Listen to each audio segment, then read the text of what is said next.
It was just supposed to be a routine overnight haul. I had picked up a load of refrigerated goods from a warehouse in Idaho, heading down to Southern California. The job was straightforward.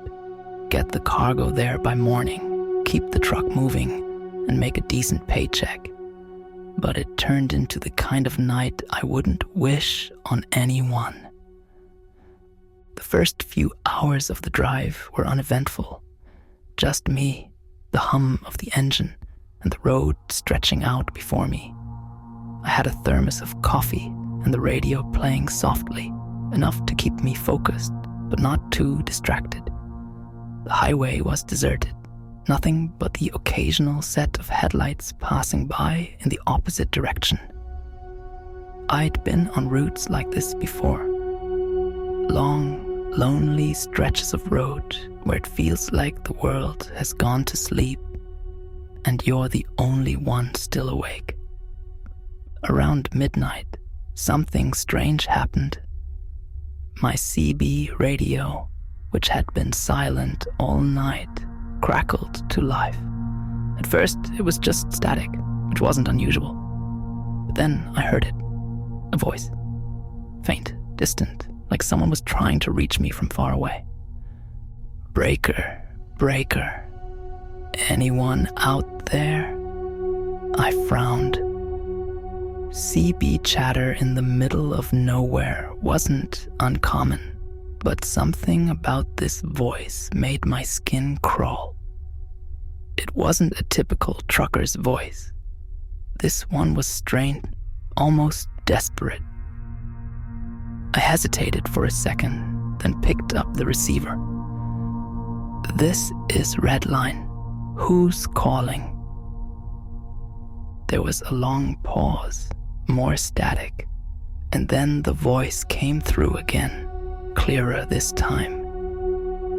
Redline, I need help. I'm out here. I'm lost. Can you see me? The hairs on the back of my neck stood up. I looked around, but the road was empty. No cars, no trucks, nothing but darkness stretching out in every direction. Where are you? I asked, trying to keep my voice steady. I don't know, the voice replied, sounding more frantic now. I was driving and now I'm stuck. There's nothing here. No lights, no road, just nothing. My heart started pounding. I had heard stories about drivers getting stranded in remote areas, losing their way in bad weather or faulty GPS directions, but this guy sounded like he was in real trouble. I'll try to help, I said. What's your location? Can you give me any landmarks? Another long pause. The static on the line grew louder, and the voice came through, barely audible. It's too late. They're coming. Before I could ask who they were, the line went dead. Just static again. I gripped the receiver, waiting for the voice to return, but there was nothing. My heart was racing, and my mind was spinning with questions. Who was this guy? What was happening out there? I shook it off, trying to focus on the road ahead, but the voice lingered in my mind. I checked my mirrors again. Still no sign of any other vehicles. I told myself it was just some lost driver messing around on the CB, maybe trying to play a prank. But deep down, I didn't believe that. About an hour later, things got even weirder. As I was approaching a rest area, I saw something out of the corner of my eye. A figure standing on the side of the road, barely illuminated by my headlights. I slowed down, thinking maybe it was a stranded motorist, but as I got closer, the figure disappeared. I slammed on the brakes, my truck skidding slightly on the pavement. My heart pounded in my chest as I scanned the road, but there was no one there. just the empty stretch of highway. I pulled into the rest area, trying to calm down. It was one of those small, run-down places with a couple of vending machines and a dimly lit restroom. The whole place felt deserted. I parked the truck and sat there for a minute, breathing heavily and trying to shake the eerie feeling that had settled over me. Then, my CB crackled to life again. "Red line, can you see me?"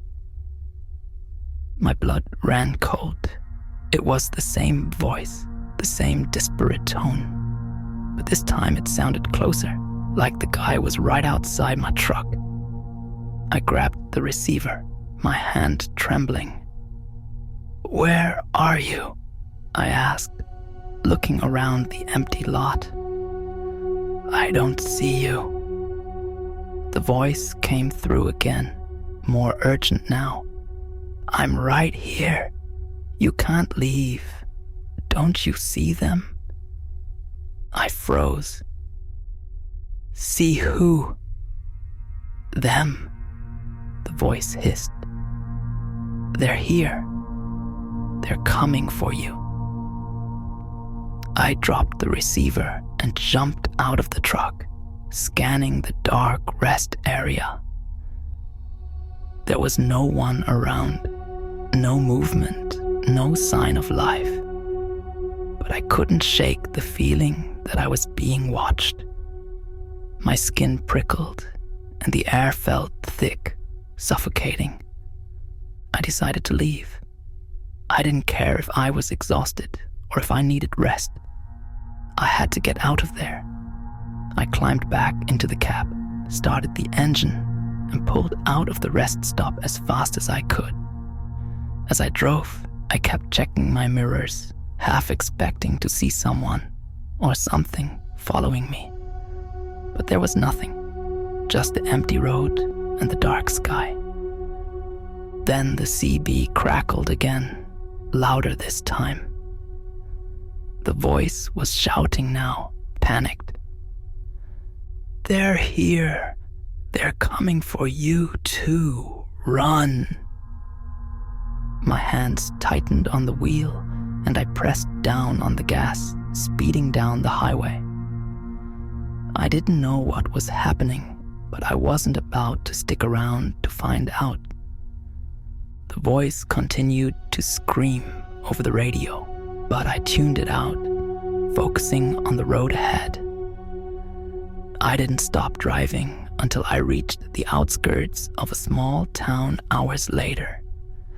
When I finally pulled into a truck stop and turned off the engine, the silence was deafening.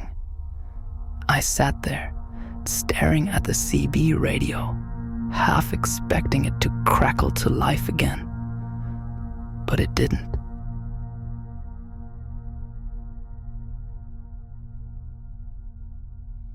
I've been a long-haul trucker for most of my life, hauling everything from produce to furniture across the country. I'm not one to ask too many questions. Just give me the job, tell me where to go, and I'll get it there on time.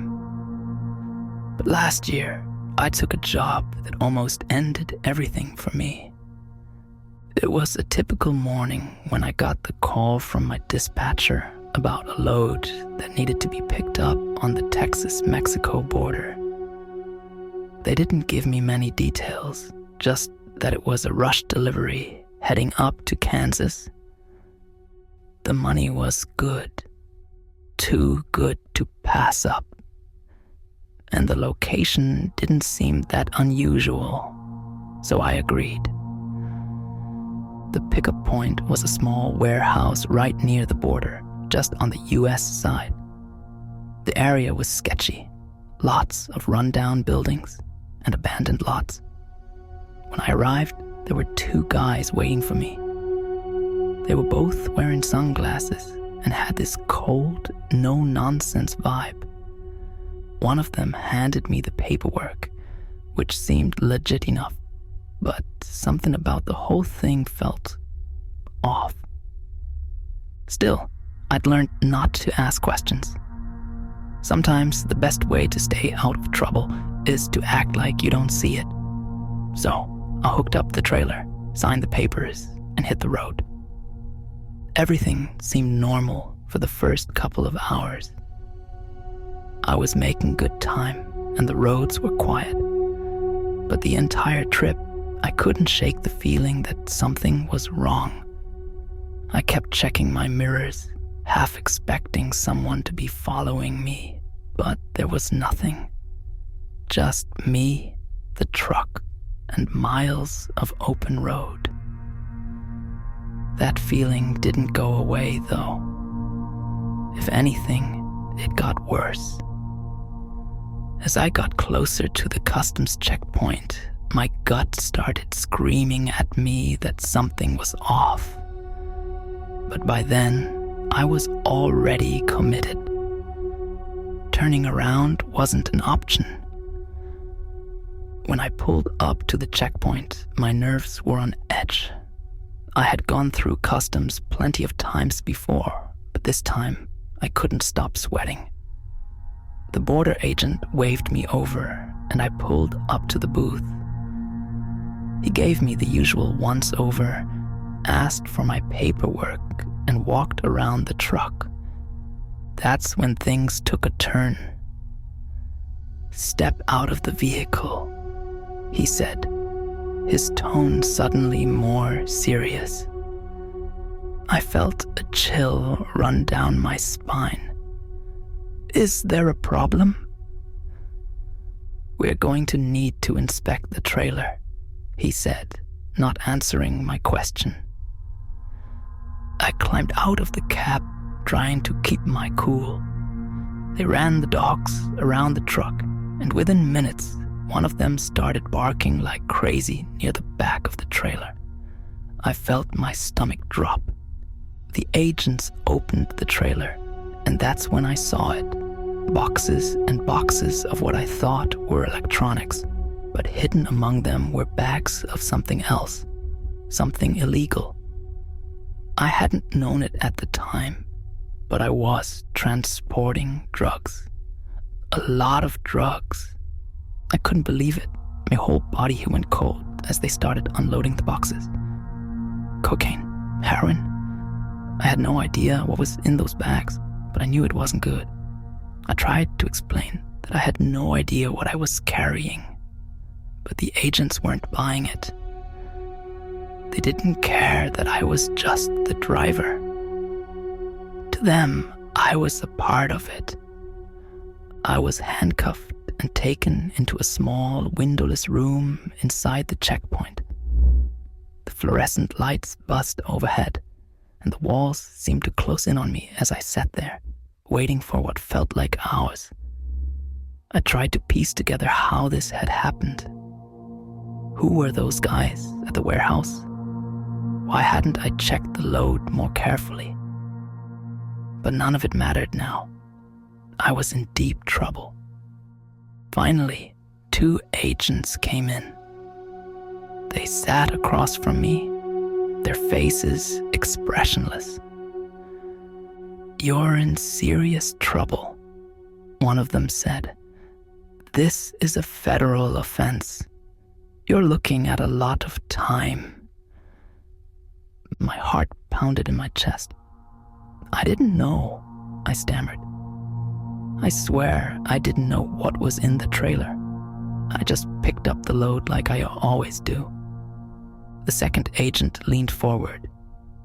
"You expect us to believe that you had no idea you were carrying over $1 million worth of drugs?" I nodded, my mouth dry. "I'm just a trucker. They gave me the paperwork. I hooked up the trailer and I drove. That's it." They exchanged a look, and for the first time, I saw a flicker of doubt in their eyes. "We'll check your story," the first agent said. "But if you're lying, you're going down for this." They left me alone in that room for what felt like hours. My mind was racing, imagining all the worst-case scenarios. jail time, losing my career, my life ruined. All because I took a job without asking too many questions. Eventually, they came back. The agents had done some digging, and it turned out the people at the warehouse were part of a smuggling ring. They'd been using truckers like me to move their product, banking on the fact that we wouldn't ask questions. They had gotten away with it for months. I was lucky, though. They cleared me of any wrongdoing. After all, there was no evidence to suggest I was anything more than an unknowing pawn. But the experience changed me. After they let me go, I couldn't just shake it off and go back to my life like nothing had happened. Now, I double-check every load. I ask questions. I take fewer risks, because next time I might not be so lucky. You never know what's riding in the back of your trailer, and you never want to find out the hard way.